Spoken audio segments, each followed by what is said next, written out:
With this, I'd like to invite the chief guest of the summit, Sri Sanjeev Jaiswal, Principal Secretary, Water Supply and Sanitation Department, Government of Maharashtra. A huge round of applause for him, please. Thank you. A nice introductory given by Akrul and Amitanshu.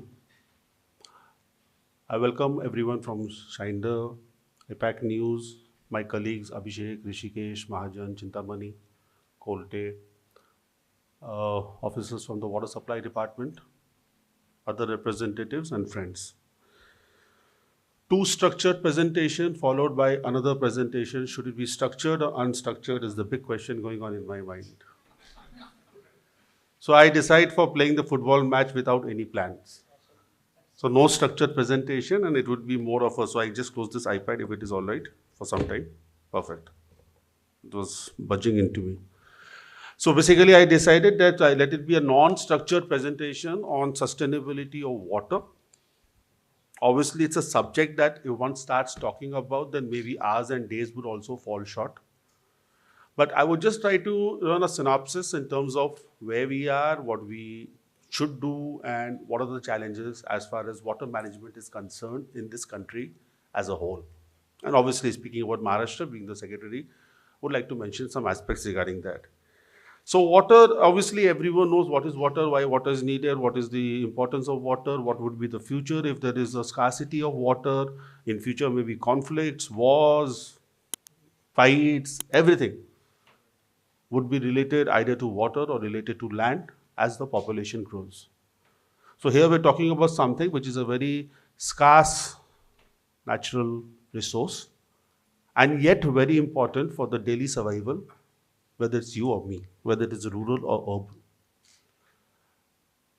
Over the years, speaking on the efforts taken to provide affordable drinking water to the masses, both in the urban and the rural areas, Government of India and the respective state governments have embarked upon various programs, whether it was the NRDWP or the Accelerated Rural Water Supply Scheme, Jal Swara, Jal Dhara, and now finally we have come to Jal Jeevan Mission. A very, very big flagship program with a very ambitious goal to provide 55 liters of good quality drinking water to the rural masses. Having said that, for the urban areas, obviously the norms of 135 LPCD remains. JJM, what it is, how we are faring, I think Rishikesh will try to give a run through of that, but just giving an abstract of where Maharashtra stands under Jal Jeevan Mission with an outlay of around 40,000 crores for the whole state, rural. Fortunately, with the efforts of everyone, we have been able to achieve a position where out of the 37,000 odd schemes to be implemented in the mission period, we stand today as I speak around 99.5% DPR ready and almost around 67% work orders given. And if everything goes as planned, then maybe by the November end or the mid of December, I think it will be one of the few states which will be achieving 100% work orders, barring those states which had put the mission period in 2022. This is what happens in an unstructured presentation. The moment you try to, you raise the clap, and I feel that I don't want the clap right now, so I extend the line to it to see to it stops. Okay. So let's speak something which is different and yet related to the topic that we are all sitting here today. Now, ideally speaking, there shouldn't be much of a rocket science involved when you say that provide water. Water is available. We see so much of the land mass and the the whole world mass. With water around everywhere in the sea, ocean, pata nahi kahan pe. What is the problem? Why is water not available to each and everyone for the quantity that he or she demands? Reasons are obvious. That the level of potable water that is available vis-a-vis the demand, and as the population grows. So like maybe around 40, 50 years back, maybe as an administrator, I don't think water would have been a focus area. ठीक है, गांव में पानी नहीं है, dug a well, construct a borewell, कुछ कर दो, आ जाएगा पानी. Groundwater recharge was good. And now we are facing challenges where it is the supply side which has become the biggest concern. Demand will increase. But what about the supply? There is constraint of sites where you can have surface water tapping. The groundwater has been depleted to the extent because of obviously extraction for not only drinking purposes but even for agricultural and industrial purposes, whereby the levels have gone down so much that the scheme which was originally envisaged or designed based on a particular depth of the groundwater, the water table has gone almost 2 times below. So you have a scheme, but water is not there. Surface water was the solution. If you have a good catchment, definitely yes. But then there is where the politics start coming. You build a dam, you build a check dam anywhere. Now, traditionally speaking, you should see what is the total rainfall in the catchment, the precipitation. The moment someone sees that water can be tapped here, so what's the best way to ensure that downstream the capacity is not filled up? Build another on the upstream. So it's just the wrong approach. So instead of coming from top to down, you're going from down to top. Third is, over the years, because it was available everywhere, and the moment is it's a vote bank issue. If any village or any part of the city is in a situation where water is not available, it's but natural that the voters out there will say, "We'll not vote for the people in power."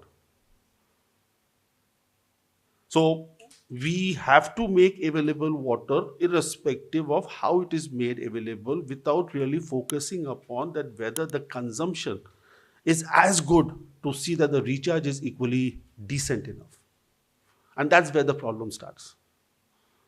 So surface water limitations in terms of catchment areas, wrong planning and execution by tapping, not in the sense going on the, not seeing the watershed as a whole and having a micro concept and building structures, and groundwater, the depletion leading to failure of schemes. So you see that, there are many villages which have had not one, not two, but three schemes in the last 50, 60 years. So there's not a single village in this country, at least in the state, where, one can say that there has never been a scheme planned. But even today, tankers are given. Even today, in the peak summers, the water availability out there, or the women folk have to walk down 2 kilometers, 5 kilometers, Deuce Channel. They just are waiting for this, where they can see a parched well and people just trying to jump into it and taking the water with the buckets, or women walking with on their heads with this storage, whatever water they're carrying. Now, if this is the problem, what's the solution? So the solution is definitely that till we bring in the realization of a judicious and a very economic consumption of water, I don't see the problem being solved, in spite of pumping in almost 4 lakh crores in the Jal Jeevan Mission. Concepts like, having electrochlorometers, IoT, and, monitoring the scheme, everything is fine. I do appreciate the presentation made by Shinder, and, obviously these are the need of the hour for the future. But primarily, the bigger problem is that the level of awareness in terms of the water consumption and my contribution to ensure the recharging of the water, that is where we are falling short. Everyone knows about rainwater harvesting. Everyone knows about how to recharge a watershed in terms of the structures to be taken. Everyone knows what is to be done for a well recharging, blah, this, that, and all that. But when it comes to the practical element, like speaking about the Indian scenario, and especially about the Maharashtra scenario, then obviously your agriculture or your cropping pattern should be related or should be absolutely linked to the water availability. Is it so? No. So we have cases where people are taking up crops which are very high water consuming crops, in spite of having a record of a drought or a water scarcity in every 5 years or 6 years. What is it, a crime? Who will say so? The moment any political leader or anyone would raise up the issue, I think he or she is not going to get elected for the next 5 or 10 years. I've been in the field for almost 26 years, so I can vouch for it. Having worked as a municipal commissioner in Nagpur for 2.5, at Thane for 5.5 years, and then obviously as a divisional commissioner, collector, and whatever be it for more than 10 years, whether it's Aurangabad, or Nagpur, or Chandrapur, Nasik. Things are still the same. We don't want to change. So the point is that if your cropping pattern is not related to your water availability, you don't have a legislation in place, how are you going to control the consumption of water. I am not going to the further part. I'll just mention about it maybe once I conclude. I'm just talking on the part of how do you reduce your demand, especially when you know that the supply is limited for XYZ reasons. Obviously, the new buzz is there that when you have ocean water or sea water available, why don't you take that water and you go in for desalination plant. When I was a Thane commissioner, I had finalized a pilot project for a 20 MLD, and when I was in BMC as an additional commissioner, I was working with a 200 MLD pilot project for Mumbai. But here also there's a catch. The moment we say desalination, the cost of water, whether it is with electricity or without electricity, increases. Now, what is the experience till now when you see about the recovery and the water charges? The water charges that are levied in the first place is less than the operation and maintenance cost.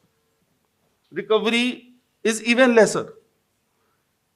For the conventional water supply scheme, the moment you bring in desalination, it's because it's a costlier capex. And even the OPEX part, because electricity is a very big component in running a desalination plant, it inevitably means that the price of water to be charged to the customer will increase. And we are not yet in a mindset what we are used to paying or getting it free of cost. And if we all of a sudden we were to say that you have to pay higher price, I personally feel that that is still a distant goal. And secondly, obviously, the limitation is that desalination is an opportunity only for those cities or only for those villages which are close to the coastal area. So the moment you go in the continental part, inside, there this solution can't be worked out. So if supply is limited and demand is unregulated, what is the solution? The solution is that let's do one thing. We should have, you pay as per your consumption. So, आपने जितना पानी use किया उतना पैसा आप दीजिए, हमने कम use किया हम कम पैसा देंगे. For that, what do you need in place? For that, you need in place what we say smart metering, whether it is automated, semi-automated, or whatever be it. Now, urban areas, like I was Nagpur commissioner when we went into the 24/7. So, like I feel proud about the fact that it was during my tenure that 24/7 started as a city. In urban areas, yes, it is an idea which is explorable, doable, provided the financial situation of the corporation is good enough. But in the rural areas, it's a distant dream. Metering is not possible for the next 10 to 20 years, at least for a country like ours. The moment you don't have metering and you have a flat rate system, I'm least bothered. I can keep the tap open for donkey hours till the water is coming. It doesn't make a difference. I will just be charged 50 rupees or 100 rupees per month, whatever is the rates which has been fixed by the concerned Gram Panchayat or the local authority. So, though we know the solution, that the consumption, if it is priced, then maybe I may have a tendency to consume only till that much that I actually need and do not consume what is I would term as a wastage. Now, the moment we say wastage of water, how do you assess? Then again, you have to go to the terms UFW, NRW, unaccounted for water. What is your NRW? So the World Bank fixed a norm. You're saying that, okay, this city has so much NRW, it should be less than 30%, blah, blah, blah. Even if I know my NRW, even if I know my UFW, how do I control it? See, being a secretary of the rural Maharashtra, so obviously I look after water supply of rural Maharashtra, so I will focus more on my presentation on that. So then the solution comes, see, the pipelines have become very old. The distribution network has got weaned out. It needs replacement. Now here we are in a situation where there are still many villages, many pockets in the city which do not have a pipeline water supply. What we say a non-PWS. So obviously the priority would be to cover the non-PWS area vis-a-vis cover those PWS area which just needs an upgradation. Especially when your your capital is limited.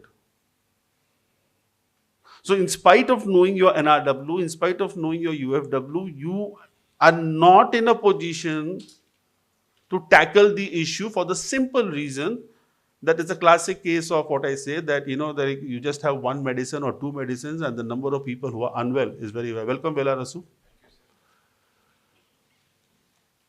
So in light of all this, if I put it in a very snapshot, what I just mentioned was that supply is limited, demand is unregulated, limitation of resources for working out the solutions which you identify, consumption not being metered is not yet a priority for most of the villages and even the small towns and cities. Regulations and legislations not being in place, or even if being in place, not being enforced to limit the use of water, especially in terms of agriculture as per the availability. And obviously the last point is the lack of the political will, which ultimately gets reflected in the way the administration works, to prioritize water, accept and admit that it's a scarce resource, and whether we like it or we don't like it, we need to take harsh decisions.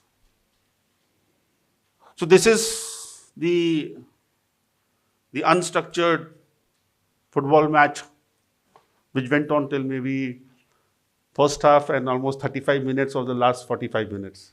The 10 minutes, you still stand a chance to score a goal. So now let's come to the 10 minutes. Having said all this, it's not that things can't improve. It's not that the situation would remain the same as it is. There was a time when we were talking about, when we were fighting to provide 30 LPCD water in the rural areas. Today we are talking about a situation where we are planning to implement 55 litre per capita per person. City areas from 70 to 105 to 130 to 145 and so on. So obviously it's not that, in spite of all the conservatism mentioned about by me, people have not become aware of water as a scarce commodity. People have not taken efforts for the recharging or into the rooftop, or whether it's the rainwater harvesting.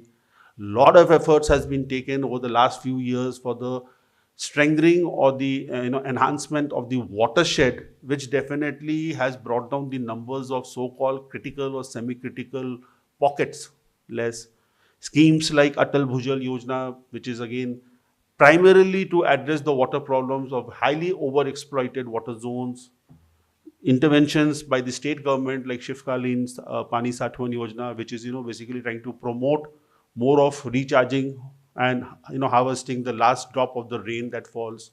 The Ministry of Jal Shakti has kept a new slogan saying that catch the rain. So these are all efforts which are basically trying to see that the supply side limitation of water not being able to increase does lead to an increase in supply, and at the same time the demand problems which I mentioned being curtailed.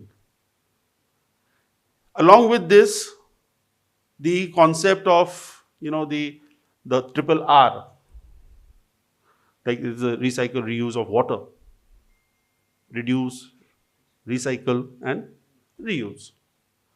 So now many cities have started talking about or have started implementing projects for the recycling and reuse of water. So basically the needs of water for non-drinking purpose is met out through the water available from the grey water that is otherwise going off through the canals or the nalas into the sea or the river. And for the first time in the history of this country, that when it has come to the so-called the whole genesis of Swachhata, cleanliness, so now in the SBM phase 2, which is being implemented in the rural areas, this concept of grey water management has started. So that's where the ray of hope is there, that with the grey water management, definitely the availability of the so-called potable water, in spite of not an increase in the precipitation, can be a possibility if implemented in the proper sense. Now, over the years, the climate change and the pattern of the way the vagaries of the seasons takes place. There are pockets which were traditionally receiving high rainfalls have started receiving less rainfall. There are pockets which used to not get rainfalls are getting floods. So it is here where this climate changes and whatever is your CAP, the climate action plan that we're talking about, and at the same time the climate resilience measures to tackle unforeseen any natural disaster is equally important. And these are the new terminology which has come into discussion as far as the government and the administration is concerned.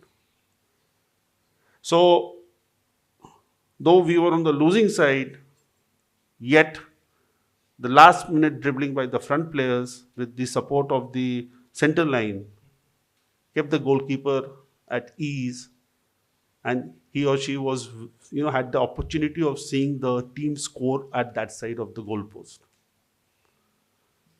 So it all depends on all of us sitting here, that if we focus on the limited way that we are, wherever we are, to either increase the supply or get the demand decreased. Trust me, that is what is water sustainability. Otherwise, jargons of, this concept, this what we are doing, this, ये तो करने के लिए बहुत बोलने, मैंने कहा ना कि घंटों तक बोल सकता हूँ. Water, waste water तो has become a subject of my expertise. But only basic is supply को बढ़ाइए और demand को कमाइए. Water sustainability will follow. And at the same time, involvement of the people, involvement of the masses is very important. So now that shift there, whereby we say that the planning for what I need to do for my village is done by the VWSC in the form of the VAPs, the village action plans which they make, is the beginning in that direction. So thank you. Thank you so much, Sanjeev Jaiswal, for sharing with us a pragmatic view and playing the role of referee. I must say that it was practical, insightful, and great. A simple thing, the most toughest thing which needs to be done, you have said in a simple word, that increase the supply and reduce the demand. You're done with sustainability of water. Technology and everything will be there to be leveraged. And obviously us, we all have to come together to make that difference, and we have to all be responsible to realize the importance of water, and then only this country can move ahead in the right direction in terms of sustainable water management. Thank you so much. This brings us to the end of the inaugural session of the Sustainable Water Management Conclave. I request Sangamita Mondri to come on stage and hand over the special token of appreciation to the chief guest, Mr. Sanjeev Jaiswal, Principal Secretary, Water Supply and Sanitation Department, Government of Maharashtra. A huge round of applause for him, please.